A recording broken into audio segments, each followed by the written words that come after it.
வணக்கம் தேச நேயர்களே, இன்று மற்றொரு கலந்துரையாடலில் தாயக மண்ணிலே இருந்து டாக்டர் அர்ஜுனா அவர்களை சந்திக்கின்றோம். இன்று முதல் நாளாக அவருடைய வழக்கு விசாரணைக்கு எடுக்கப்பட்டது. அது பற்றி அல்ல, இன்று கடந்த சில வாரங்களாக நடந்து கொண்டிருக்கின்ற எரிந்து கொண்டிருக்கின்ற பிரச்சனை தொடர்பாக டாக்டர் அர்ஜுனாவை சந்திக்கிறோம். வணக்கம் டாக்டர் அர்ஜுனா.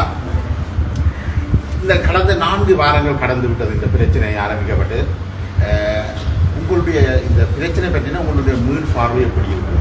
மீள்பார்வை என்று சொல்லும் பொழுது நான் கேட்குறேன், நீங்கள் ஆரம்பித்த இந்த பிரச்சனையும் இப்பொழுது உள்ள நிலைமையும் நீங்கள் எதிர்பார்த்த கோணத்தில் நகர்ந்து கொண்டு இருக்கின்றதா அல்லது அதை விட்டு டீவியேட் பண்ணப்பட்டிருக்கா? இதை நான் 2 வகையாக பிரிக்கலாம். ஒன்று நம்மளுடைய மதத்துவம் சம்பந்தமானது, அது சம்பந்தமான சமூக மாற்றம் ஒரு மாதம் மேல் ஆகிவிட்டது.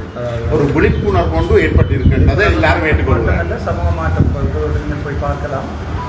பிரைவேட் வைத்தியசாலையில் யாழ்ப்பாணத்தில் ஓவர் டைம் எழுதி கொண்டு அதே நேரம் பிரைவேட் வைத்தியசாலையில் வைத்தியர்கள் வேலை செய்வதில்லை. இங்கே ஒரு காலம் இருந்தது 8:30க்கு வந்து 9:30-10 மணிக்கு போகக்கூடிய இருந்த வைத்தியசாலையில் இருக்குது. அதன் பிறகு அவர்கள் பிரைவேட் வேலையெல்லாம் அல்லது இல்லாடம் போகலாம், ஒரு கட்டுப்பாடு இல்லாமல் இருந்தது. இப்போது அவர்கள் 8 மணிலேருந்து 4 மணி கட்டாயம் வேலை செய்வாங்க. இந்த நிலைமை சாவகச்சேரியிலும் வந்துவிட்டது. சாவகச்சேரியை தான் ஆரம்பித்தது. இப்போது யாழ்ப்பாணம் வடக்கு கிழக்கில் எல்லா இடமும் இந்த பிரச்சனையை பரவிவிட்டு அதுக்குரிய சமூக நிர்வாக மாற்றங்களும் 100% மாற்றங்கள் வந்துவிட்டது. மக்கள் விழிப்புணர்வு அடைந்து விட்டதால வைத்தியர்களுக்கு இந்த செயலை தொடர்ந்து இப்படியான மோசடிகளை செய்யலாம். மோசடி என்று சொல்வதை விட அவர்களுடைய இன்கம் பிரச்சனை ஒன்று இருந்தது. அதாவது அவருடைய பேசிக் சேலரி 55,000 ரூபா. அது தவிர அவர்களுடைய எல்லா கொடுப்பனர்களையும் பார்க்கும்போது 1,40,000 ரூபா வரையான அமௌண்ட்டாக பே பண்ணி இருந்தது. அதோட இன்னொரு 1 லட்சம் ரூபா ஓவர் டைமாக அவர்கள் எழுத வேண்டிய நிர்பந்தம் இருந்தது. அப்போது தான் அவருடைய சேலரி 2.5 லட்சமாக வரக்கூடிய இருந்தது. அது டேக்ஸ் எல்லாம் வெட்டுப்பட்டு 2 லட்சம் தான் வரக்கூடிய எல்லாமே இருந்தது. சாதாரணமாக 2 லட்சம் நீங்கள் எடுத்து பார்த்தீங்கன்னு சொன்னால் வெளிநாட்டிலே சாதாரணமாக ஒரு வைத்தியருக்கு இங்கே காசு ஒரு 20 லட்சம் 30 லட்சம் ரூபா எடுக்கக்கூடிய சாத்தியக்கூறுகள் இருக்குது. ஆனால் இவர்கள் எங்களுடைய நாட்டு மக்களுக்காக உதவி செய்வோம் பண்ணுறதுக்காக மாத்திரம்தான் இங்கே இருக்கு. அது அப்படி மட்டுமே பார்க்கலாதான். வெளிநாடுகளில் மக்கள் பெரும்பாலும் பிரித்தானியாவை எடுத்துக்கொண்டாலும் அவர்கள் வைத்திய கலாநிதி ஆகிறதுக்கு கோடிக்கணக்கான பணத்தை தங்களுடைய சொந்த பணத்தை செலவழித்துத்தான் அவர்கள் மருத்துவர்களாக வருகிறார்கள். ஆனால் இங்கே லண்டனை பொறுத்தவரை இலங்கையை பொறுத்த வரைக்கும் அவர்கள் மருத்துவ கலாநிதி ஆவதற்கான முழு செலவையும் அரசாங்கம் தானே செலுத்தும். அப்படி நீங்கள் பார்த்தீங்கன்னா இருந்தால் ஆசிரியர்களாகக்கூடிய முழு செலவை யார் செலுத்துகிறார்கள்? அரசாங்கம் தான் செய்யுது. இன்ஜினியர்களாக எல்லாருக்கும் அரசாங்கம் தான் செய்யுது. வைத்தியர்களை மட்டும் இவர்களுக்கு மட்டும் நாங்கள் எங்களுடைய வரிப்பணத்தில் படித்தேன்னு சொல்லி நீங்கள் வைத்தியர்களை மட்டும் சொல்லுங்க. மற்ற வைத்தியர்கள் தானே தங்களுடைய நேரத்தை எழுதிவிட்டு அந்த மோசடிகளில் ஈடுபட்டிருக்கிறார்கள். வைத்தியர்கள் மட்டும் இல்லை, அது சகல டிபார்ட்மெண்ட் உள்ள குறையதான். சாதாரண ஓவர் டைம் எழுதுறது எல்லா டிபார்ட்மெண்ட். ஆனால் வேறொரு அதாவது இப்போ நீங்கள் சாதாரணமாக எடுத்து பார்ப்போம், ஒரு டீச்சர் ஓவர் டைம் எழுத வேண்டிய சேவை இல்லை. ஆனால் அவருக்கு மாதத்தில் 3 மாதம் கொடுத்தா ஒரு இது வண்டி இருக்கிறது, லீவ் வண்டி இருக்கிற ஒரு மாதம். வைத்தியர்கள் 24 மணித்தியாலமும் கடமையில் இருக்க வேண்டிய ஆட்கள். நீங்கள் நாங்கள் சும்மா சொல்லப்போ நீங்கள் லண்டன் எடுத்து பார்த்தா NHS ட்ரஸ்ட்டில் ஈவினிங் 4 o'clock பிறகு டியூட்டி ஆஃப்னு சொன்னால் ஆஃப் தான். அது பிறகு வாழ்க்கையில் கால் பண்ண மாட்டாங்க. ஆனால் இங்கே வைத்தியசாலையில் வைத்தியர்கள் இல்லாத காரணத்தால் 4 மணிலிருந்து நாங்கள் எங்களோட ஒஃபிஷியல் டியூட்டி முடிஞ்சாலும் பேஷண்ட அதாவது பேஷண்டோட டியூட்டி அந்த பேஷண்ட் வீட்டை போன அப்புறம் மட்டுமல்ல அந்த பேஷண்டோட எங்களோட தொடர்பு போகும். ஆனால் நீங்கள் சொல்கிற அதன் முறை சாவகச்சேரி வைத்தியவனையில் 25 பேர் வந்திருக்கிறோம். ஆனால் மக்களுக்கே தெரியல அங்கே எத்தனை பேர் வேலை செய்கிறார்கள். அதுதான் அந்த ஊழலைத்தானே நாங்கள் இங்கே கதை. அவர்கள் அந்த பிழையை ஏன் விட்டிருக்கிறார்கள் என்று சொன்னால் அவர்கள் ஏன் அந்த பிழையை விட்டிருக்கிறார்கள் சொன்னால் சாதாரணமாக அவருடைய சம்பளம் 55,000 ரூபாய். அதை அடிபட்டு எடுத்து கொடுக்க வேண்டிய பொறுப்பு GMOA சார்ந்து. அவர்கள் அதை செய்யவில்லை. அவர்கள் அந்த GMO என்ற ஒரு ட்ரேட் யூனியனை என்னத்துக்கு பாவித்தார்கள் என்று சொன்னால் உள்ளே மக்களுக்கு உள்ளே, அதாவது வைத்தியர்களுக்கு உள்ளே இருக்கின்ற பிரச்சனைகள் கட்சி கொடுத்தது அந்த தனிப்பட்ட பழிவாங்கல் தான் GMOA பாவித்தார்கள். இப்போ இலங்கையில் GMOA மிகவும் அதிகாரம் உள்ள பவர்ஃபுல்லான ஒரு அமைப்புன்னு சொல்லுவோம். அவர்களுக்கு இருந்தது, இப்ப இல்லை இருந்தது. அவர்களுக்கு ஏன் தங்களுடைய வேதனத்தை அரசாங்கத்தோடு சண்டை பிடித்து எடுக்கலாம்? அதான் GMOA செய்யணுன்ற ஒரு இரட்டை வேடம். இங்கே வைத்தியர்களுடைய பக்கம் சொல்லிக் கொண்டிருக்கிறது, உங்களுக்கு எல்லாத்தையும் செய்கிறோம் என்று. இப்போ 20,000 டாக்டர்ஸ் இஎம்ஓ மெம்பர்ஸாக இருந்தால் கூட நீங்கள் பார்த்தா தெரியும் அதில் கிட்டத்தட்ட 90-95% வந்து இப்போ ஒன்றுக்குமே போவதில்லை. அவர் தங்களில் பாட்டு தான் இருக்கிறார்கள். மிச்சம் இருக்கிற 10 பேர் தான் 10% மாணாக்களோ 5% தான் எல்லா ட்ரேட் யூனியனை நடத்துறது, எல்லா டிசிஷன்ஸ் மேக்கர்ஸ். இப்போ எங்களுடைய சில விஷயங்கள் நாங்கள் போர் சம்பந்தமாக சொல்லவில்லை. எல்லா விதத்துக்குமே இஎம்ஓ என்றது வந்து ஒரு பலமாக அங்கே இருக்கிற வைத்தியர்கள் விரட்டப்பட்டு அடிக்கப்பட்டு பேசப்பட்டு எனக்கு அடிக்கப்பட்ட மாதிரி வேற அடிக்கப்பட்ட சம்பவங்கள்லாம் இருக்குது. அந்த கடமை வந்து கட்டாயம் இருக்க வேண்டுமையா இருக்குன்னு சொன்னால் இஎம்ஓ அவர்கள் தான் வைத்தியர்கள் அதாவது எம்ப்ளாயி என்ற பேசிஸில் வந்து ரீப்ரசன்ட் பண்ணுறாங்க. அவர்கள் அதை கதைக்காமல் வேற ஒரு அதாவது வந்து மினிஸ்ட்ரியை பேசுறது, மினிஸ்ட்ரி இதை செய்யலை அதை செய்யலை, டாக்டர்ஸ் பிரெயின் ட்ரெயினுக்குரிய முக்கியமான காரணம் உங்களுக்கு வடிவாதிரி எங்களுடைய சம்பளம் காணாது. அதாவது எங்களுடைய புது வரி கொள்கைகளால் எங்களுடைய சம்பளங்கள் காணாமல் போனபடியாக தான் எங்களுடைய டாக்டர்ஸ் வந்து இங்கேருந்து வெளிநாட்டுக்கு போக வேண்டியதும் அங்கேருந்து வந்திருக்கிற டாக்டர்ஸ் வந்து இங்கே ஒர்க் பண்ணாமல் திருப்பி போகிறதுக்குரிய காரணம் வந்து எங்களுடைய சம்பளம் காணாது. அதை கதைக்காத ஜிஎம்ஓயை அவர்கள் கதைத்து கொண்டு வந்து என்ன மாதிரி ஒரு வைத்தியர் வந்தவுடன் நான் அவர்களுடைய சட்டங்களை சட்ட பிரச்சனைகளை எடுத்து கதைக்கின்ற போது ஒரு தனிப்பட்ட வைத்தியரை பழி வாங்கி இவரை திலத்துவோம் அவரை திலத்துவோம் என்பதைத்தான் இவர்கள் ஜிஎம்ஓ பார்க்கிறார்கள்.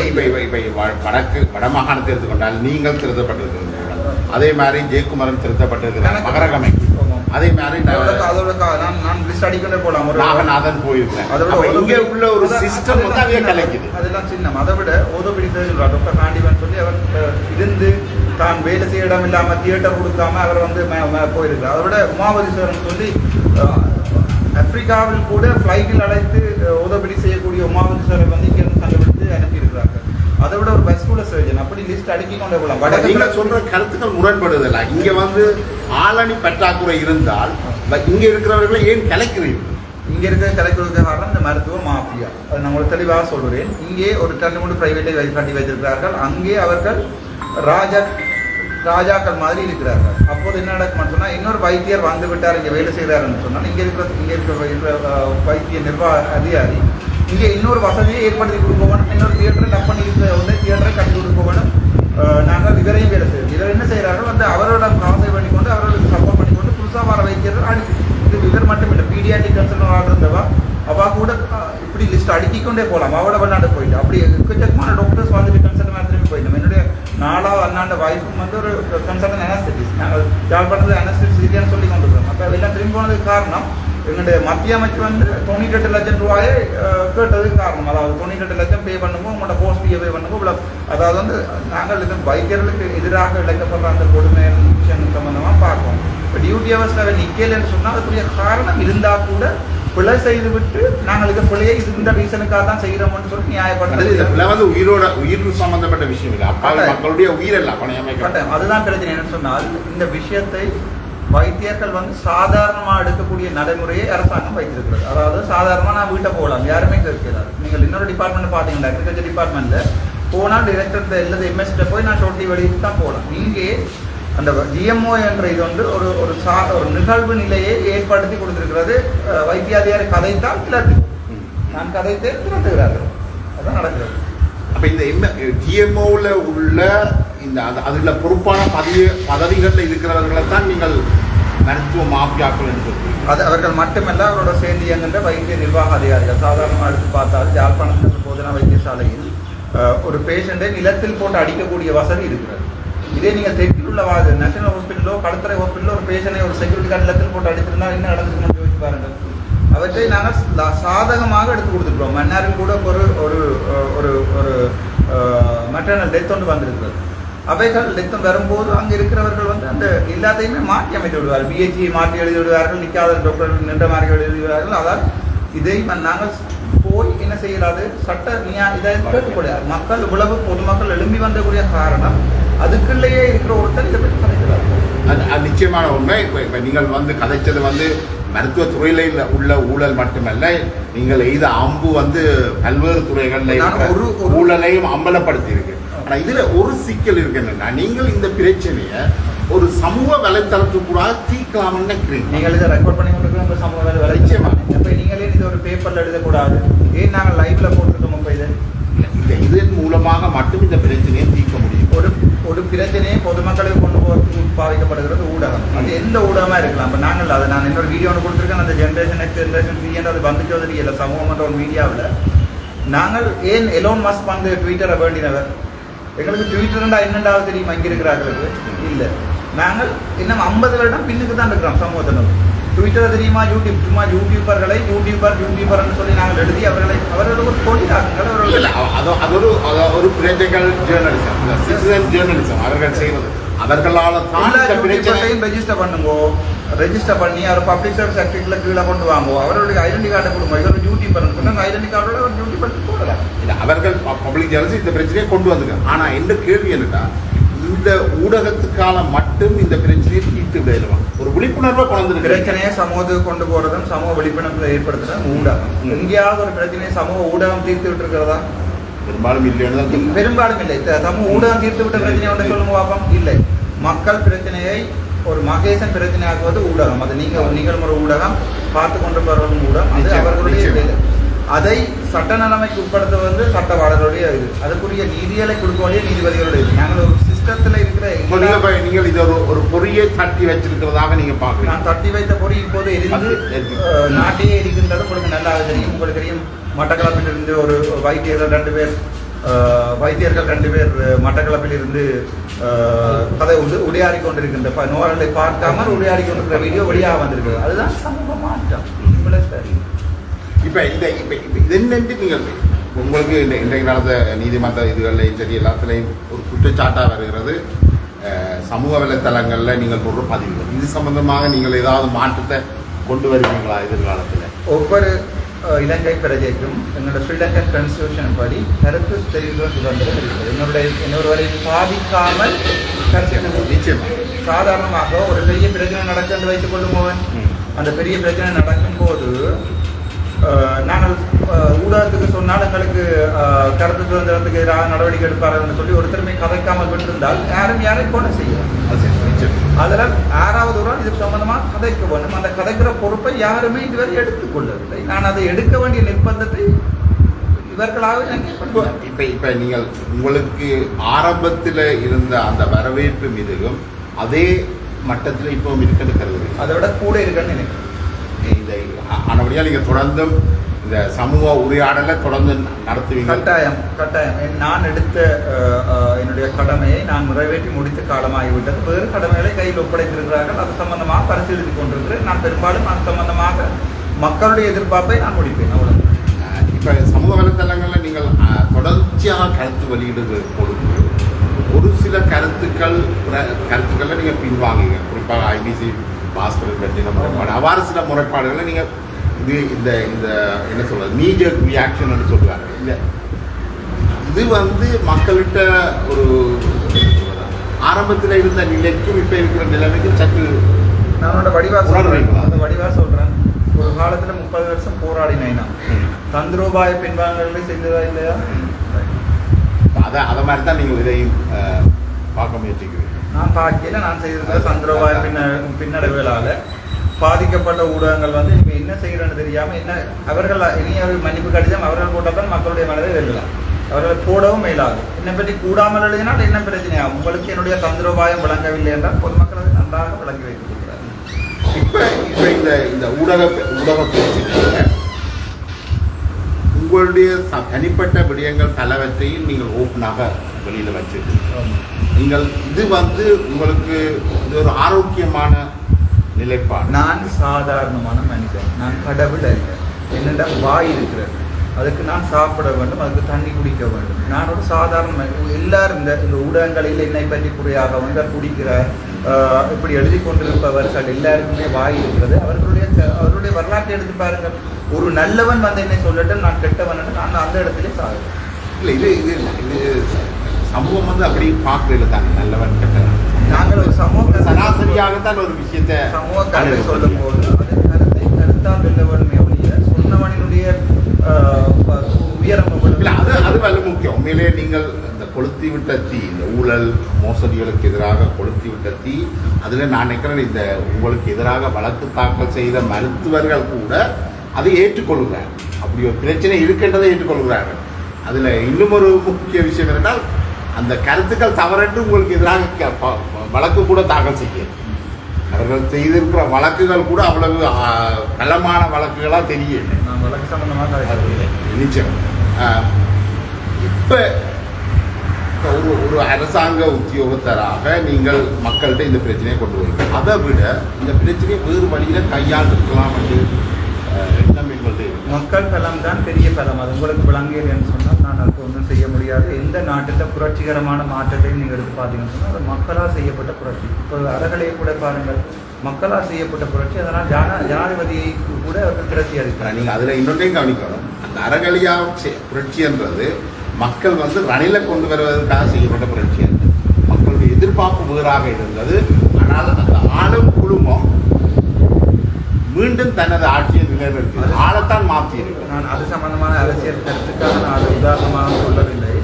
நான் சொன்ன உதாரணம் மக்கள் எவ்வளவு, அந்த உதாரணத்தை நீங்கள் விளங்கவில்லை போயிருக்கிறது. மக்கள் எவ்வளவு தூரம், அதாவது அவருடைய பலம் என்ன என்பதற்குரிய உதாரணமாக தான் சொன்னேன். அதுக்கு பின்னால் உள்ள அரசியல் சம்பந்தமாக இல்லை, அதான் என்ன மக்களுக்கு வழிகாட்டி இப்போது கூட மக்கள் என்ன இருக்கிறார்கள், ஊழலற்ற ஒரு அபிவிருத்தி அடைந்த நாடாக நாங்களே மாற்றுவோம். அவர்கள் எதிர்பார்க்கிறார்கள் டாக்டர் அர்ஜுனா தங்களுக்கு ஒரு என்ன சொல்றது, ஒரு தலைவராக பார்க்கிறார்கள். எனக்கு எதிராக குற்றஞ்சாட்டப்பவர்கள் இவ்வளவு பேரும் என்ன பெரிய கொண்டுகிறார்கள். அந்த வைன் கிளாஸ் என்று சொல்கிறார்கள். அதற்கு பிறகு சும்மா பச்சை தண்ணி போத்தலோட படம் எடுத்து போட்டதுக்கு கூட எழுதி கொண்டிருக்கிறார்கள். அதுக்கு ஒர்க்கா இருக்கிறது யோகா போட்டதுக்கு எனக்கு எதிராக ஒரு ஊழல் குற்றச்சாட்டை யாராலும் வைக்க முடியுமா? வைத்திருக்கிறார்களா? இல்ல, நான் என்னுடைய கேள்வி, என்னுடைய வைஃப் யார், என்னுடைய பிள்ளை யாருன்னு தான் எழுதி கொண்டு அது பற்றி அக்கறை பெரிதா மக்களுக்கு இருக்கிறதா நான் நினைக்கிறேன். அது மக்களுக்கு தேவையில்லாது. நீங்கள் ஒரு தீயை கொடுத்து இருக்கிறீங்களா, அந்த ஊழலுக்கு எதிரான ஒரு விஷயம், அதுதான் மக்கள் மனதில் இருக்கு. நான் கூட 8 வருஷமா வைத்தியராக வேலை இருக்கிறேன். அப்போது நான் வேலை செய்த நாட்களில் பிழை பெற்றிருக்கிறேன் என்றாவது ஒன்றை கொண்டு வர முடியும் அல்லவா? மக்கள் நீங்கள் ஒரு தவறான மனிதராகவோ அல்லது உங்களுக்கு எதிரான குற்றச்சாட்டுகளை பார்க்கிறார்கள். மக்கள் சிந்திக்கவில்லை. அரசியல் கட்சிகளை சார்ந்தவர் அது நிச்சயமா. நீங்கள் அரசியல் கட்சிகளுக்கு எதிராக கருத்துக்களை வைக்கின்ற போது அவர்களுக்கு தேவை உங்கள் மீதான குற்றச்சாட்டுகளை எதிராக அரசியல் சம்பந்தமான குற்றச்சாட்டை தான் வைக்கலாம். அதை விட்டு இவருடைய உயரம் என்ன, இவருடைய கைகால் நீளம் என்ன, இவருடைய நிறம் என்பதுதான் மக்கள் ஒரு 1-2 அரசியல் கட்சிக்காரர்கள் அது முட்டாள்தனமான பிளாக் பண்ணி கொண்டு அது அவர்களுடைய தவறு. என்னுடைய கேள்வி என்றால் மக்கள் ஒரு தலைவரை எதிர்பார்க்கிறார், ஒரு சிறந்த தலைவரை எதிர்பார்க்கிறார். அந்த சிறந்த தலைவராக டாக்டர் அர்ஜுனா வர வேண்டும் என்று எதிர்பார்க்கிறார்கள். அதுக்கு அவர்கள் சில குவாலிட்டிஸை எதிர்பார்க்கிறார்கள். அந்த குவாலிட்டிஸை நீங்க கொடுப்பீங்களா? அந்த குவாலிட்டிஸ் என்னன்னு சொல்லுங்க. லைக் இருந்தா இருக்குன்னு சொல்றேன், இல்லையா டெவலப் பண்ணி கொள்றேன். என்னோட டெவலப் பண்ணிடலான்டா இப்ப பண்ணிடலான்னு சொல்றேன். நான் சாதாரண மனிதன் தானே. என்னுடைய அவர்கள் குவாலிட்டிஸ் என்ன கேட்கக்கூடியது. சில நேரங்கள் நீங்கள் மக்கள் தலைவன் காலையில் ஒவ்வொரு நாளுமே புட்டு மட்டும்தான் சாப்பிடணும் ஒரு இதை தாராங்க. நான் சொல்றேன் இல்லை, எனக்கு இடியப்பம் பிடிக்கும், இடியப்பம் சாப்பிடுவேன். பிரச்சனை என்னன்னா அப்படின்னு குவாலிட்டிஸ் என்னன்னு கேளுங்க. அந்த குவாலிட்டிஸை நான் நினைக்கல. நாங்கள் அவ்வளவு தூரம் மலினப்படுத்த மக்கள் ஒரு மேம்போக்காகத்தான் சில விஷயங்களை பார்ப்பேன். நான் மக்கள் அவர் என்ன கதைக்க வேண்டும், எப்படியான ஆட்டிடியூட்டை வச்சிருக்கணும் தான் மக்கள் பார்ப்பாங்க. அதை உங்களால புரிஞ்சு கொள்ள இந்த மக்கள் தளத்தை உங்களால தொடர்ச்சியாக தக்க வச்சுக் கொள்ள முடியுமா? கட்டாயம். நான் ஒரு உள்ளத்துல கபடம் என்ற அதே பெரும்பாலும் ஏற்றுக்கொள்கிறார்கள். இன்றைய வரைக்கும் என்னை நோக்கி ஒரு குற்றச்சாட்டு சொல்லியிருக்கிறார்களா? அதாவது நான் வேலை செய்யும் இடத்தில் யாராவது சண்டை பிடித்தேன், வேலை செய்யும் இடத்தில் அடித்தேன். நான் போகும்போது ஒவ்வொரு வைத்தியசாலையும் நான் போகும்போது நாம் சொல்லி ஸ்ட்ரைக் பண்ணின வரலாறுகள் தான் உண்டு. அது நீங்க பேரதின வைத்தியசாலை அது முதல் தரமாக ஒரு வைத்தியருக்காக இவ்வளவு பெரிய போராட்டம், இவ்வளவு மக்கள் வந்தது. அதுக்கான ஆதரவாகவும் பல விஷயங்களை நாங்களும் போட்டிருக்கோம். அதுல நான் நினைக்கல மாற்று கருத்து இருக்கு. மக்கள் என்னை என்னவாக மாற சொல்கிறார்களோ அதுவாகவே நான் மாறிவிடுவேன். இது பகவத்கீதை. நான் உங்களுக்கு தெளிவாக சொல்றேன். நீ எதை நினைக்கிறாயோ நீ அதுவாகவே மாறிவிடுகிறாய். மக்களை தலைமை சார்ந்தவர் என்றவர் மக்களுக்கு பார்க்க ஒரு படி பெயர். நீங்கள் சாதாரண மக்கள். நான் சமூக மாற்றத்தை அப்ப நீங்கள் ஒரு மக்களுக்கு ஒரு படி மேலே இருந்துதான் ஒரு படி மேலே இல்லை. நான் மக்களுக்குள் மக்களாகவே இருப்பேன். அவர்களோட சேர்ந்து கிரிக்கெட் ஆடுவேன். அவர்கள் நான் ஒரு நாளுமே அது தவறல்ல. அது தவறும் அல்ல. நீங்க சொல்ற படி எதான்னு சொன்னா எனக்கு தரப்படுகிற அதிகாரங்கள் என்றது வேற, பர்சனல் ரிலேஷன்ஷிப் பண்றது வேற. அந்த பர்சனல் ரிலேஷன்ஷிப் பண்றது நான் ஜனாதிபதியா வந்தால் கூட இதே மாதிரி தான். அது சரி. ஜனாதிபதியா வரைக்குள்ள அதுக்கான அந்த தலைமைத்துவ பண்பத்தை நான் இதுல சொல்றேன். அந்த தலைமைத்துவ பண்பை என்னிடம் இல்லைன்னு நீங்க நினைத்தால், அந்த லீடர்ஷிப் குவாலிட்டிஸ் எனக்கு இல்லைன்னு நினைத்தால் அதை இதேன்னு சொல்லுங்கள். அது டிரான்ஸ்ஃபர்மேஷனல் லீடர்ஷிப்பா, டிரான்சாக்ஷனல் லீடர்ஷிப்பா, அல்லது வந்து ஒரு டெமோக்ராட்டிக்கல் லீடர் ஒன்று தான் மக்கள் எப்போவுமே விரும்புவார்கள். நீங்கள் டெமோக்ராட்டிக் மக்களோட அந்யோன்யமாக இருக்கிறீர்கள். அது எல்லாத்திலையும் நினைக்கிற பெரிய முரண்பாடுகள் அல்ல. ஆனால் பிரச்சனையா அணுகிற முறையில கனவீர் பல்வேறு விமர்சனங்கள் அதை ஏற்றுக்கொள்வீங்களா? ஒரு உதாரணத்தை சொல்லுங்க. அவர்கள் சொல்கிறார்கள், நீங்கள் இந்த பிரச்சனை எல்லாத்தையும் சமூக வலைத்தளத்துக்கூடாக தீர்க்க முயற்சிக்கிறதால அந்த முதல் இருந்த ஆதரவு தளம் இல்லை பலர் அந்த பலர் 50, 100, அது தெரியல. 5000 எங்களுடைய பொதுமக்கள் 5000 வீதத்தை எடுத்து பாருங்க. தமிழ் பொதுமக்கள் வீதத்தில் சரி 5000 பேர் கூட இந்த பேஸ்புக்கில் அப்படி எழுதிஇல்லை. ஒரு 20-30 பேர் எழுதியிருக்காங்க. அந்த 20-30 பேர் நீங்கள் மக்களாக கருதினால் அந்த முட்டாள்தனத்தை நான் 0.01 வீதத்தை நீங்கள் மக்களாக கருதினால் அதுக்கு நான் ஒன்று செய்யலாம். முதலாவது. ரெண்டாவது, நான் எல்லாரையும் சந்தோஷப்படுத்துகிறேன் என்றால் அது ஆங்கிலத்தில் சொல்ல, if you want to make everybody happy, அது முடியாத ஐஸ்கிரீம். நான் ஐஸ்கிரீம் தான் விற்க வேண்டும். நாளைக்கு ஒரு வண்டியில் வந்து நீங்கள் அடித்துக்கொண்டு ரோட்டால் போய் விற்றால் எல்லாருமே சந்தோஷப்படும். அர்ச்சனா டாக்டரின் கையால் ஐஸ்கிரீம் பண்ணி குடிக்கும். அது அல்ல என்னுடைய வாழ்க்கை. நான் சில திருத்துவர்களை திருத்த வேண்டி இருக்கும். அந்த கள்ளர்கள் தான் கொஞ்சம் ஃபேக் ஐடி எழுதி கொண்டிருக்கிறார்கள். அதை நீங்கள் மக்கள் என்று கருதுவது எனக்கு சரியான மனசங்கடமாக இருக்கிறது. இல்லை, நீங்கள் பிளாக் அண்ட் ஒயிட்டா எல்லாத்தையும் பார்க்கலாதான். மக்கள் என்றால் அது பல்வேறுபட்ட கருத்துக்களும் இருக்கு. ஓகே, நாங்கள் இப்போ பார்லிமெண்ட் எலெக்ஷனில் 50%, 52% ஒருத்தர் வெல்றார், 42% இன்னொரு ஆளுக்கு போட்டு அது வெற்றியா தானே. நாங்கள் அதை சொல்லலாது. 48% உங்களுக்கு எதிராக வாக்களித்தால் நீங்க சொல்லணும் 52%, 2% எக்ஸ்ட்ரா போட்டிருக்கு. ஆகவே நீங்கள் அதை பற்றி கதைக்க முடியாது. இப்போது வாக்கெடுப்படுங்கள். அர்ஜுனா வேண்டுமா வேண்டாமா என்று நான் 50-80 கூட கொடுக்க காட்டுகிறேன். அப்போ நீங்கள் அடுத்த தேர்தல் ஒன்றுக்கு தயாராகிறீங்க. நிச்சயமாக அது மக்கள் கேட்டால் நான் அது பங்கு கொள்வேன். இப்போது கூட நான் இன்னொரு பேட்டியை சொல்லியிருக்கிறேன். பெரும்பாலான மக்களை எதிர்பார்க்கிறார்கள். இன்னொரு பேட்டியை நான் சொல்லியிருக்கேன் தெளிவாக. எனக்கு வந்து யாழ்ப்பாணம் போதனா வைத்தியசாலையில் டிப்யூட்டேஷன் நடிக்கப்பட்ட கடிதம் வந்து கிடைக்கப்பட்டுவிட்டது. அதனை தாங்கோடு தான் கேட்டிருக்கேன். அதனுடைய அர்த்தம் நான் டிப்யூட்டராக சாகும் வரைக்கும் இருக்க போவதில்லை. நான் ஒரு 6 மாதம் வைப்பேன். தேர்தலில் வரும்போது பார்த்துக் கொள்ளலாம். என்னுடைய அரசியல் நடவடிக்கைகள் எல்லாத்தையுமே மக்களுக்கு சொல்லணும் என்றால் இதே உங்களுடைய ஒவ்வொரு அரசியல் தலைவரும் சொல்றாங்களா? அவருடைய ஐடென்டி கார்டு நம்பரை நீங்கள் கேட்கலுமா? அவருடைய போன் நம்பரை நீங்க கேட்கலுமா? பேங்க் பேலன்ஸை கேட்கலுமா? ஏதாவது அதை வைக்க தயாரில்லை. இதுவரைக்கும் தமிழ் தேசியம் கதைச்ச அத்தனை பேருமே உங்களுடைய சாவச்சேரி மக்களுடைய போராட்டத்தில் கலந்து கொள்ளல. பெரும்பாலும் அவர்களுடைய முகத்திலேயே ஆடப்படுத்தி இருக்கிறீங்க. வந்து ஆடிக்குள் சம்பந்தமாக இப்ப இந்த தேர்தலில் நீங்கள் ஏதாவது ஒரு குறிப்பிட்ட கட்சி சார்ந்தோ அல்லது இந்த ஜனாதிபதி தேர்தலில் ஏதாவது அபிப்பிராயம் வெளியிடுவதற்கு கட்டாயம் நான் அபிப்பிராயம் விடுவேன். நான் இதனுடைய தனிப்பட்ட அபிப்பிராயம், பொதுமக்களுடைய அபிப்பிராயம் அல்ல. பொதுமக்களுடைய அபிப்பிராயத்தை நான் கேட்டுத்தான் வெளியிட வேண்டும். இப்போது நான் தனி மனிதனாக சொல்கிறேன். ஒரு சில பேர் சொல்லிக் கொண்டிருக்கிறாங்க பொது வேட்பாளர் மூலம் நிறுத்தி மக்கள் வாக்குகளை அங்கே போட பண்ணி நாங்கள் ஐநாவுக்கு காட்டுவோம், நாங்கள் எவ்வளவு பலமாக இருக்கிறோம். அப்படியான அரசியல்வாதிகள் தான் உங்களுடைய மூத்த அரசியல்வாதிகள் தான் எனக்கு நகைப்பு தான் வருகிறது. நாங்கள் இப்போது யார் வெல்ல இருக்கிறார்களோ அவர்களுடன் நாங்கள் கதைத்து அதை ஓப்பன் அக்ரிமெண்டாக எங்களுடைய வடக்கு கிழக்கு மக்களுக்கு நீங்கள் என்ன செய்வீர்கள் என்றதை டீல் இல்லை, ஓப்பன் அக்ரிமெண்டாக கதைத்து அதை எழுதி, அது சில நேரங்களில் அப்படி எழுதிவிட்டால் தெற்கு மக்கள் ஓட் போட மாட்டார்கள் சொல்லி எனக்கு பெரிய ஒரு தலைவர் சொன்னார். அப்போது நான் சொன்னேன், நாங்கள் ஒரு லீகல் டாக்குமெண்டால் எழுதி நானும் வச்சிருப்போம், நீங்களும் வச்சிருப்போம், உங்களுக்குரிய சப்போர்ட்டை தமிழ் மக்கள் தருவார்கள், நீங்களும் அதை வைத்திருங்கள். ஆனால் நீங்கள் மாறினால் நீங்கள் வெல்லுவதற்கான ஒரு தலைவருக்கு தான் வாக்களிக்க பொது வேட்பாளரோ அல்லது நான் போய் பொது வேட்பாளருக்கு எதிர பொது வேட்பாளர் வேண்டாம் என்றதுல எனக்கு முரண்பாடு இருக்கு. நான் போய் நிக்க யோசனை இல்லை, அதுல நீங்க நிக்க போறீங்க. ஜனாதிபதி தேர்தலில் நீங்க பாருங்க, அது ஒரு அடிமுட்டாளா நான் 50% வாக்குகள் வரும் நினைச்சு கொண்டு காசு பணம் கட்டி சாப்பிட காசு இல்லாத நேரம் 75,000 ரூபாய் கட்டக்கூடிய அப்படி ஒரு அடிமுட்டாள் அல்ல நான். அதை படிப்பா விளங்கி கொள்ளுங்க. ஒரு சில நான் நினைக்கல யாரும் நீங்கள் பொது வேட்பாளராக நிற்பீங்கள் அப்படி எனக்கு அழைப்பு வந்தது, கணக்கு மெசேஜ் வந்து கொண்டிருக்குது, கணக்கு கோர்ஸ் வந்து கொண்டிருக்கு. பொது வேட்பாளராக நில்லும் மக்கள் பலம் என்னென்று காட்டுவோம். சில நேரம் என்னால் மக்கள் பணம் என்னன்றது என்னால் காட்டிவிட முடியும். அதனால் மக்களுக்கு என்ன கிடைக்க போகுது தான் நாங்கள் யோசிக்க.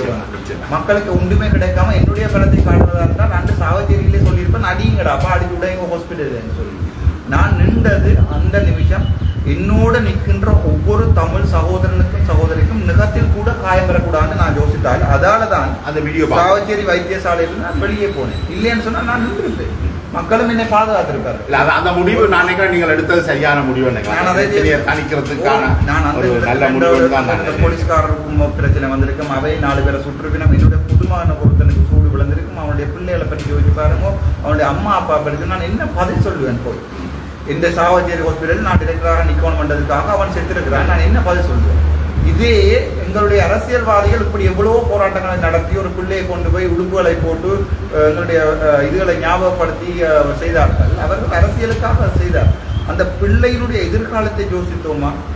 இல்லை. அதற்குரிய சட்ட ஒழுங்கமைப்புகள் எல்லாம் செய்து போட்டு அதை செய்திருக்கலாம். அதுதான் என்னுடைய அது சம்பந்தமா நான் இருந்திருந்தால் நான் இப்படி ஒன்றை செய்ய போகிறேன்றதை போலீஸ் மாதிரிக்கு எழுத்தில் தெரிவித்திருப்பேன். அவர் பதில் தருகிறார் இல்லையோ வேறு பிரச்சனை.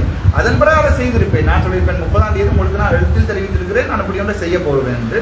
நீங்கள் பதில் தரவில்லை செய்ய உங்களுடைய பிரச்சனை. இப்போ நீங்கள் இந்த பிரச்சனையின் ஆரம்பத்தில் இந்த நேர்காணல் ஆரம்பத்தில் சொன்னீங்கள் இந்த சிஸ்டத்தில் உள்ள பிரச்சனைகளை பற்றியெல்லாம் சொல்லி இந்த சிஸ்டத்தில் உள்ள பிரச்சனையை அர்ஜுனாகிட்ட தனிநபரால் மட்டும் தீர்த்திட முடியாது, ஒரு நாளும் இல்லை. அப்போ இது அரசாங்கத்தின் மேல் மட்டத்தில் இருந்து வர அதை நிவர்த்தி செய்யறதுக்கு நீங்க எவ்வாறான நடவடிக்கை? மக்கள் தானே அரசாங்கம், நாங்கள் தீர்மானிக்கிறார்கள் தான் அரசாங்கம். அப்ப நீங்கள் இதை தேர்தல் அதால தான் நீங்கள் இந்த அரசியல் ரீதியான மாற்றத்தை விரும்புறீங்க? இல்லை, சும்மா இருந்த தேரை இழுத்து கொண்டு தேரில் விட்டார்கள். அப்பவும் கெஞ்சினேன், என்னை சாவச்சேரியிலே விழுந்து சொல்லி அதற்கு பிறகு சொன்னேன், நீங்கள் சாவச்சேரியில் இழுத்து விட்டீர்கள், நீங்கள் யாழ்ப்பாணம் நோக்கி ஓடுகிறது. என்னை யாழ்ப்பாணத்திலே டிப்யூட்டி டைரக்டராக விடும்போது செக்ரட்டரி அவர்கள் எழுதி தந்தார்கள். நீங்கள் இது எப்போ நடந்தது? இப்போ இன்றைக்கு 30ஆம் தேதி 31ஆம் தேதி 22ஆம் தேதி மட்டும் நான் கொடுத்த கடிதம் ஒரு வாரத்துக்கு முதல்ல டிப்யூட்டி டைரக்டராக யாழ்ப்பாணத்தில் எழுதி கொடுத்த கடிதத்துக்கு மெயின் தந்திருந்தார் செக்ரட்டரி அவர்கள். ஓகே, நான் நீங்கள் சந்தோஷம், நீங்கள் அங்கே போய் வேலை செய்யுங்கள், யாழ்ப்பாணத்தில் உள்ள துறைகள் எல்லாத்தையும் அங்கேயே முகப்புத்தகங்களை போடாமல் என்னிடம் சொல்லுங்கள், நான் ஆக்ஷன் எடுக்கிறேன் கேட்ட அடிப்படைக்காக விடாங்க நான் ஓமன் சொன்னேன். அதை லால் பனாப்தீஸ்வர் அவர்கள் அந்த கடிதத்தை கிடைத்தறிந்து லால் பனாப்தி அவர்கள் என்னுடைய கடிதத்தை கிடைத்தறிந்து அவர்கள் தன்னுடைய ஜிஎம்ஓ என்னுடைய தூண்டுதலாக தன்னுடைய வேலைகளை செய்து கொண்டிருக்கிறார்கள். இதுதான் இப்போது இருந்து கொண்டிருக்கிற கிடைக்கும். டிப்யூட்டி டைரக்டர்னா நீங்கள் சத்யமூர்த்தி அவர்களுக்கு அடுத்த கீழே பணியாளராக அங்கே ஏற்கனவே 2 வேகன்சி இருக்கிறது.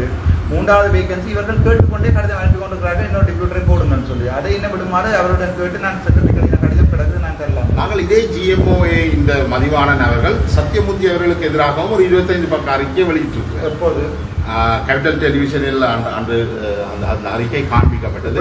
பல்வேறு குற்றச்சாட்டு என்றது ஒரு சாதாரணமான ஒரு சர்ஜன். அவர் டிஎம்ஓக்குள்ள போய் தன்னுடைய பேரையும் எடுத்துக்கொண்டு மதிவான அண்டை கூட எனக்கு அடிக்க கூட அவர் சொன்ன விஷயம் அவனுக்கு அடிக்காது.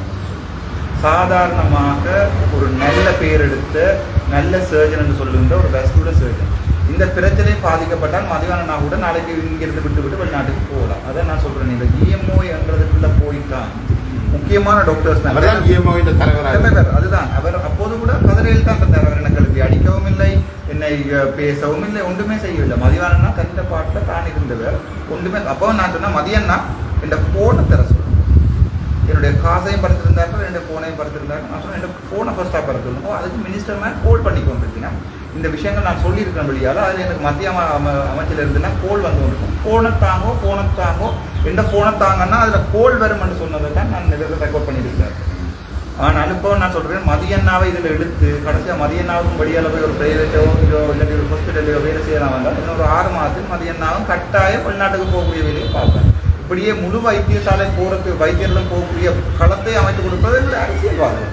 இந்த பிரச்சனைகளை தாங்கள் ஜென்ரேட்டரை கொண்டு வைத்தார்கள், தாங்கள் ஒவ்வொரு விஷயங்களாக கொண்டு வச்சு இந்த பெருசியாக்கி கடைசியாக டாக்டர் நடுவோட்டுக்கு விட்டு அவர்கள் இப்போது அவர்களுக்கு எதிராக வழக்கு போட போடுகிறோ அவர்கள் ஓவர் டைம் எழுதியிருக்கிறார்கள். தாங்கள் இந்த 25 டாக்டர்ஸ்க்கு எதிராக வழக்கு போட போகின்றோம். 84 வேலை செய்து போட்டு மிச்சம் அவர்ஸில் கூட தாங்கள் ஓவர் டைம் எடுத்திருக்கிறார்கள். அந்த டைம் அவர்கள் வெளியால் இருக்கக்கூடிய ஆதாரங்கள் எடுத்துக்கொண்டிருக்கிறேன். அப்போது இந்த 25 டாக்டர்ஸ்க்கு எதிரான வழக்குகள் போடப்படும். இது அரசாங்கம் தெரிந்து அரசாங்கம் அனுமதிக்குது என்றுதான் அவர்கள் சொல்லுறாங்க. இல்லை அப்படி என்று சொன்னால் நீங்கள் அரசாங்கத்திடம் ஒரு கடிதம் எடுத்துக்கொள்ளுங்கள், வழக்கில் நாங்கள் அனுமதித்தது தான் இது. ஒரு ஃபினான்ஷியல் ஃப்ராடுலன்ட் செய்து போட்டு அதுக்கு பிறகு அரசாங்கத்துக்கு தெரிந்தோம் சொல்வோம்னு சொல்லி கொண்டிருக்க முடியாது. நீங்கள் இன் இன் ரைட்டிங்ல எல்லாம் எடுக்கிறீங்க ஓவர் டைம். அதாவது உங்களுக்கு டாக்குமெண்ட் பண்ணப்பட்டிருக்கிறது நீங்கள் இந்த டைம் அதாவது அந்த வைத்தியசாலை வைத்தியாளர் என்ன செய்திருக்கிறார், அங்கேயே சைன் பண்ணி இருக்கிறார், இவர் இந்த டைம்ல நின்றுருக்கிறார்.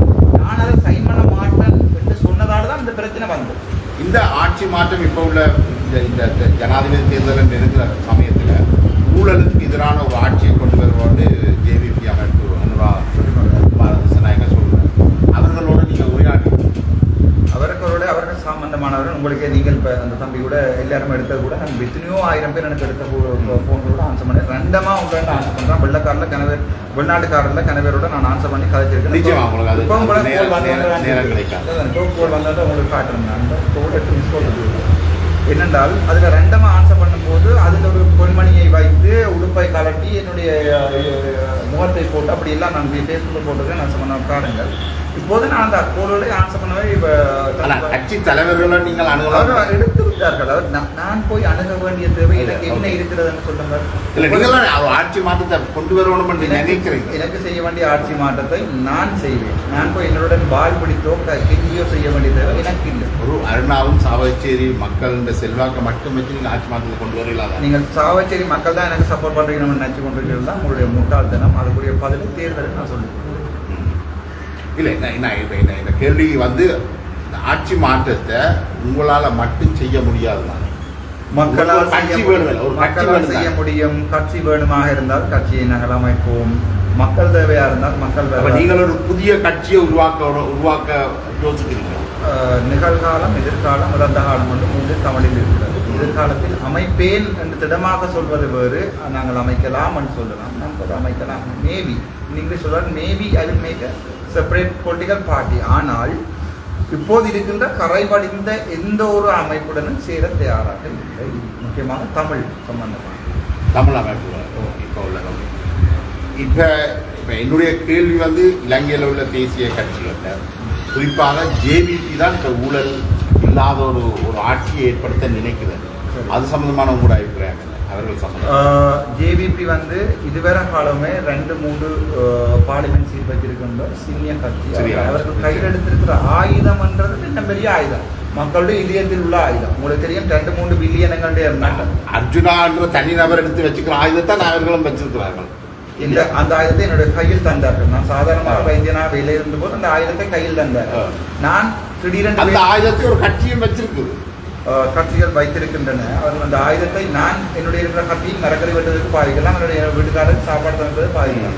அவர்கள் அந்த ஆயுதத்தை இன்னொருவர்கள் வெட்டதுக்கு கூட பாதிக்கலாம். அந்த ஆயுதம் என்றது ஏன் எடுக்கிறோம் என்றதை பார்க்கணும். நான் இப்போ வைத்தியர்கள் எதிராக சொன்னாலும் தொடக்கத்திலேயே சொல்லியிருக்கிறேன் தெளிவாக, வைத்தியர்கள் வந்து இப்படி விளைவிடுவதற்குரிய காரணம் அரசாங்கம் பேசிக் செலவு 2,50,000 கூட்டியிருந்தால் ரிட்டே பண்ணும்போது அவருடைய பேசிக் செலவு 2,50,000 1 லட்சமாக 1.5 லட்சமாக கூட்டியிருந்தால் கூட ஒரு வைத்தியம் ஓவர் டைம் இப்படி எழுத மாட்டோம்.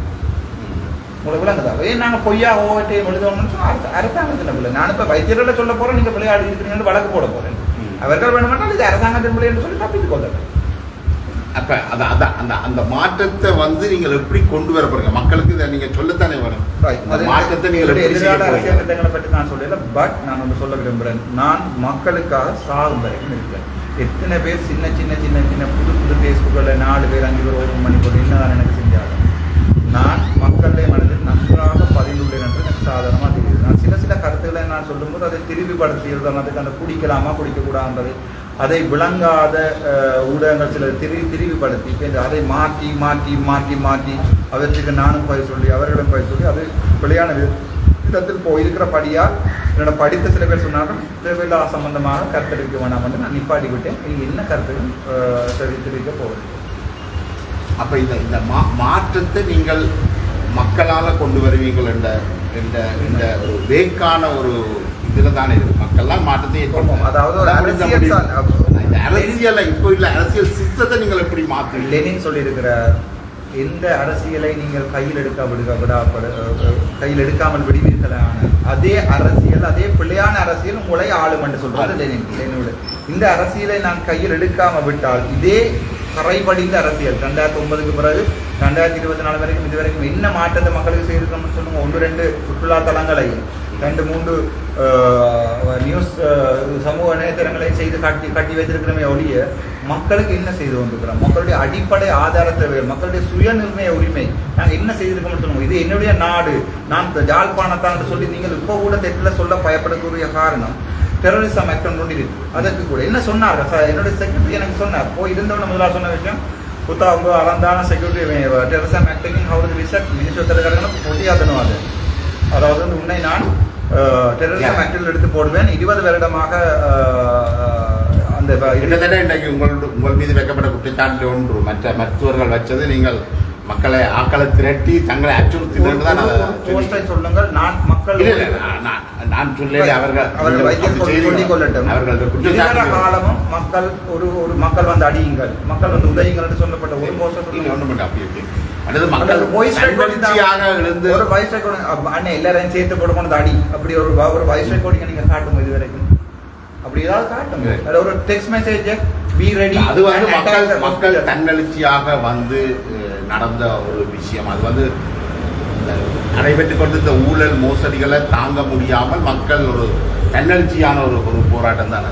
நான் என்ன கேட்கிறேன், அர்ஜுனா வந்து இதுக்கு ஒரு ஒரு கிளியர் கட்டான ஒரு விஷயத்தை இன்னும் சொல்லலையே நினைக்கிறேன். நீங்க சொல்றீங்க மக்கள் மாற்றணும். எஸ், மக்கள் மாற்றுறாங்க. சொல்றேன் அதை இப்ப இருக்கிற அரசியல் வந்து ஆட்டம் கண்டிருக்கிறது. வடிவா அவங்க சொல்றாங்க இப்ப இருக்கிற அரசியல் தமிழ் அரசியல் ஆட்டம் கொண்டு தமிழ் அரசியல்வாதமாக ஆட்டம் கண்டிருக்கிறது.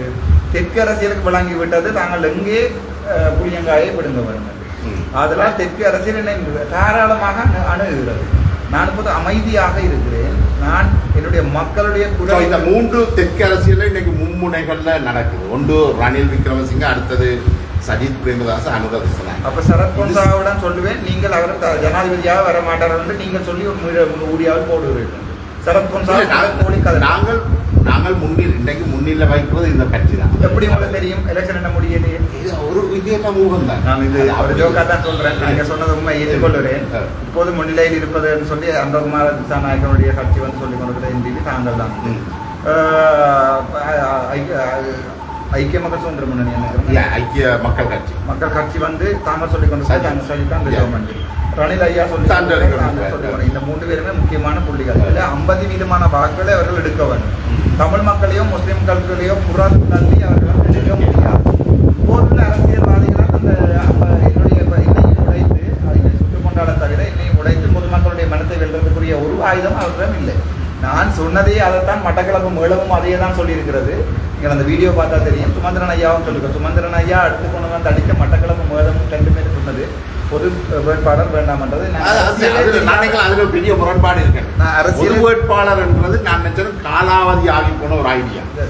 அது முடிஞ்சு தமிழ் பொது வேட்பாளர் என்று இவர்கள் நிறுத்தினால் நான் நினைக்கிறேன் தமிழ் மக்களுடைய பலகீனமாக அது முடிஞ்சு. நான் என்னுடைய கேள்வி முழுக்க இந்த மும்முனை போட்டியில நீங்கள் முடிவை எப்படி ஒரு ஆதரவை தெரிவித்தால் என்னுடைய இருக்கிற முழு மக்களும் வந்து நான் சொல்றவருக்கு தெரிவிப்பார்கள். நான் ஒரு ஆதரவை மக்களிடம் கேட்காம மக்களோட கதைக்காம வெளிநாட்டில் இருக்கிற எங்க சொந்த ரத்த உதவங்க முள்ளிவாய்க்காலில் கால் கையில் இந்த ஆதரவை நீங்க எந்த பேசிஸ்ல எடுப்பீங்க? நீங்கள் உங்களோட அறிக்கைய மக்கள் சொல்றார்கள் எல்லாம் சரி, இதை எந்த அடிப்படையில எடுப்பீங்க? நான் ஒரு தமிழுக்காக ஒருத்தனை இழந்தவனுடைய மகன்.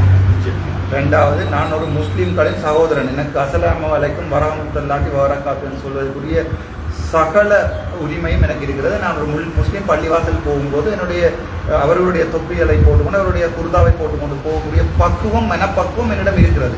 நான் குர்ஆனை படித்திருக்கிறேன். நான் பகவத்கீதையை படித்திருக்கிறேன். மக்கள் என்னை மக்களாக ஏற்றுக்கொள்வார்களுடைய சாதி மொழி மதம் சார்ந்து அவர்கள் பாவம். நீங்கள் போய் தெற்கிலே அர்ஜுனாவுடைய பெயரை கேட்டால் தெரியும். சாதாரணமாக பேரதனை வைத்தியசாலையில் உள்ள நம்பரை அடுத்து எம்ஓ பிளானிங் டாக்டர் அர்ஜுனா பற்றி கேளுங்க, அல்லது கடுகோயிலில் டெங்கு ஜுனியில் கேளுங்க, அல்லது என்னோட படித்த சிங்கள மக்களிடம் கேளுங்க அர்ஜுனா அப்படின்னு. இதே மஹிந்த ராஜபக்சனுடைய செக்ரட்டரியில் தம்பியோட வைஃப் என்னோட பேட்ச்மேன் அவளோட மடுத்து கேளுங்க அர்ஜுனா அப்படி என்று. சரிதான். நான் அதை மேலதிகமாக சொல்ல அது நான் எல்லாருடைய மனதையும் நினைக்கிறேன். இதுவரைக்கும் மக்கள் உங்களை கேள்விக்குட்படுத்தி உங்கள சந்தேகம் கொள்ளவும் இல்லை, கேள்விக்குட்படுத்தவும் இல்லை. மக்கள் எதிர்பார்க்கிறார்கள் நீங்கள் இன்னும் வீச்சமாக அல்லது இன்னும் ஒளிப்பாயம் வழங்குவது திருப்பி ஓடுவதற்காக இல்லை, பாய்வதற்காக மட்டுமே. அப்ப இந்த என்னுடைய கடைசி கேள்விக்கான பதில் இன்னும் இல்லை.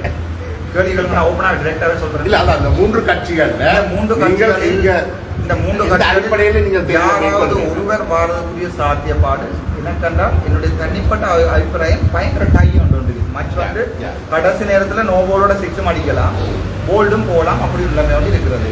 அவதானிப்போம் செப்டம்பர் 24 அதுக்கு அந்த காலகட்டத்தில் தான் அதை சொல்லுவேன். அந்த டைம் அவதானித்து தேர்தலுக்கு முதல் நாள் கூட சொல்லக்கூடிய வார்த்தை இருக்கிறது. அப்படி நீங்கள் சொல்லுற பட்சத்தில் மக்கள் அந்த தெரிவை செய்வார்கள். உங்களுக்கு டவுட் இருந்தால் பொதுமக்களிடம் போய் கேளுங்க. நான் சொல்ல கேட்பிருக்கலாம், முதலமைச்சருக்கு போயிடலாம். ஒரு கருத்து மூலம் முடிந்தால் எந்த ஒரு அரசியல்வாதியையோ எந்த ஒரு எனக்கு எதிராக குற்றச்சாட்டுகின்ற பொதுமகனையோ கொஞ்சம் படித்தவராக இருக்கும். மண்டைக்கு அந்த சமூகம் டிவியில் வந்து தான் ஒரு அரசியல் ஆய்வாளர் வந்து கடைசியாக மூக்குடைப்பட்ட மாதிரி செய்யாமல் கடைசியாக சமூகத்தின் ஒரு ஊடகத்தின் பெயரே கடைசியாக பழங்கப்படுத்துகிறது. ஒரு நல்ல ஊடகம், நல்ல நிலைமையில் இருந்தவர் அவருடைய ஊடகத்தினுடைய நிலைமையை இவரை கொண்டு வந்தால் நாசப்படுத்தி விட்டார்கள். இவரை கொண்டு வந்தது உண்மையாக சமூகத்தினுடைய பிள்ளை இல்லை, இவரோட படித்தவர் அறிந்தவர் என்று நினைத்து தான் அவர்கள் கொண்டு வந்தார்கள். இவர் தனிப்பட்ட அரசியலை சமூக ஊடகத்தின் சார்பாக சமூகம் என்ற ஊடகத்துக்கு உள்ளால போய் செய்ய வலிக்கின்றது தான் சமூகத்தினுடைய பின்னடைவுக்குரிய காரணம். நான் அவர்களிடம் மறுபடியும் போவேன், மறுமொழியும் ஒரு வீடியோ ஒன்றை கொடுப்பேன். எனக்கு அவர்கள் செய்த உதவிகளுக்கு முக்கியமாக ஆர்வலனாக இருக்கட்டும் அல்லது சமூக ஊடகத்தின் பொறுப்பாளர் கண்டாவில் இருக்கிறவர்கள் அவருக்குரிய நான் அவர் எனக்கு உதவி எனக்கு யாருக்கு பண உதவி இந்த வரைக்கும் நான் போன இடத்துல கேட்டு இதுலேயும் ஒரு பாதத்திலையும் போட்ட போட்டல் மட்டும் தான் இருக்குது, தண்ணி மட்டும் தான் கேட்டுக்கிறேன், வேறு ஒன்றுமே இந்த வரைக்கும் கேட்டதில்லை. அவர்களுக்கு அந்த அப்படியான வேலையை செய்யாமல் யாராவது படித்த அரசியல்வாதிகளோ அல்லது படித்த பொதுமகனோ ஒரு ஆள் என்னுடைய ஒரு 10 பொதுமக்களோ வந்து ஒரு ஊடகங்களுக்கு முன்னாடி கேட்குறாங்க. அதுக்காக நீங்கள் ஊடகத்துக்கு எப்போ தாங்கிட்டீங்களா? நீங்கள் எப்பவுமே கருத்துக்களை முன் வச்சு அதில் போட்டு பேரையும் சொன்னால் நான் போயிறங்குறேன். ஏனென்றால் எனக்கு அதில் அதுக்கு பயம் இல்லை. ஊடகத்தில் வச்சு சுடுவினமோ குத்துவினமோ வந்து பயம் இல்லை. எனக்கு கிட்ட சொல்லிச்சுன்னா ஒரு சமூக ஒரு சமூகம் இல்லை, ஒரு ஊடகம் ஒன்றில் வந்து அசிட் அடிக்கிறது ரெடியாக இருக்கணும். அந்த லொக்கேஷனை போடுறதுக்கு நான் போகிறதுக்கு நான் பண்ணேன். ஒரு யூடியூபரோட அசிட் அடிக்கிறது ரெடியாக இருக்கிறார், கவனமாக இருக்கணும். அப்போ நான் அவரை சொன்னால் அவரை வர சொல்லி டில்கோ ஹோட்டலுக்கு அவர் வந்திருந்து முக்குத்தனமான கேள்விகளுக்கு டாக்டர் நாகநாதன் அவர்கள் மனநிலை பாதிக்கப்பட்டதாக சத்தியமூர்த்தி அவர்கள் என்னையும் சொன்னார்கள். என்னை ஜெயக்குமாரை சாரை சொன்னார்கள் மனநிலை பாதிக்கப்பட்டது, என்னையும் சொன்னார்கள் மனநிலை பாதிக்கப்பட்டது, நாகநாதன் அண்ணாவை சொன்னார்கள், உமாபதி சாரையும் சொன்னார்கள் மனநிலை பாதிக்கப்பட்டது. பஸ்குல சர்ஜன் ஒரு ஆளுக்கும் உங்களுக்கு விசராண்டு கேட்டு கூட வரலாறுகள் இருக்கிறது. அந்த பீடியாட்டிக் மருத்துவத்துறையில உள்ள ஒரு தாக்குதல் முறையில் ஸ்ரீலங்கா மெடிக்கல் கவுன்சில் ரெகுலேஷன்ஸ் தாராளமாக சொல்லுகிறது. நீங்கள் இன்னொருவருக்கு உங்களுடைய நீங்கள் ஒரு படித்தவராக இருந்தால் இவருக்கு விசர் என்று சொல்லி எழுத இயலாது. அது வந்து எஸ்எல்எம்ஸ் ரெகுலேஷனுக்குள்ளே இருக்குது. செக்ஷன் நம்பர் 14 இருக்குது. அவருக்கு ஆக்ஷன் எடுக்கலாம். அப்படி ஆக்ஷன் கூட நான் பொதுவாக சொல்கிறேன். ஜீனியஸுக்கும் இன்சைனுக்கும் உள்ள இடைவெளி வந்து மிக மிக அது இந்த பக்கம் தெரியாது. அப்படின்னா ஜெயக்குமார் சார் ஒரு பைத்தியமாக இருக்கும், உங்களை ஆளுக்கு இங்கே வேலை செய்வர் எல்லாருமே ஒரு பைத்தியமாக இருக்கும். உங்களுக்கு கூட இப்போ நான் பைத்தியம் ஒரு ஆளுக்கு சொல்லுறோம்ல அவரோட கருத்தை எதிர்க்கிறதுக்கு ஒரு வழியும் இல்லாதால் பைத்தியம் மட்டும் சொல்லி கொண்டிருக்கோம். கடைசியாக நான் நீண்ட இடைவெளி நீண்ட நேர்காணல் தந்திருக்கிறீர்கள், உங்களுக்கு வேலைப்பழுக்கள் நிறைய இருக்கிறது. நீங்கள் பல குற்றச்சாட்டுகளை பல்வேறு மருத்துவர்கள் மீது வச்சிருக்கீங்க. அது எல்லாத்துக்கும் உங்களிடம் ஆதாரங்கள் இருக்கு. அது சம்பந்தமாக வழக்கு நடந்திருக்கிறபடி அது சம்பந்தமாக எழுதியதாகவே தெரியும். அப்போ இந்த குற்றச்சாட்டுகள் எதையுமே நீங்கள் ஆதாரம் இல்லாமல் சொல்லலை.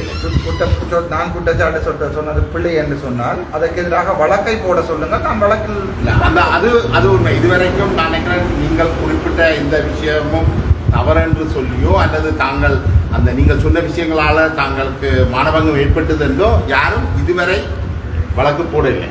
என்ன கொண்டா இப்போ என்னிடம் காசு இருந்தால் தான் நான் களவு போயிட்டேன்னு சொல்லி வழக்கு போடலாம். மானமன்றது ஒன்று இருந்தால்தான் இவர் மானபங்கப்படுத்தி விட்டார் என்று சொல்லி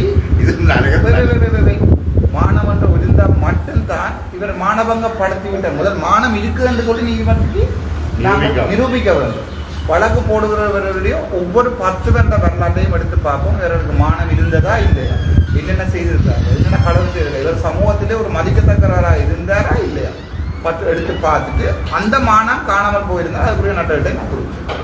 டாக்டர் கேதீஸ்வரனுக்கு எதிராக நீங்கள் வைத்த குற்றச்சாட்டுகளும் அதே மாதிரி தான். அது சம்பந்தமாக வழக்கு இருக்கிறபடியே நான் கைது விரும்பவில்லை. பட் அவரிடம் நீதிமன்றத்துக்கு போகவில்லை. அவர் ஏன் நீதிமன்றத்துக்கு போகாமல் இருக்கிறான்னு எனக்கு தெரியவில்லை. அவர் போலீஸின் முறைப்பாடு இருந்தால் எனக்கு பதிலை கொடுத்தேன். அதுக்கு கூட ஒரு கதை.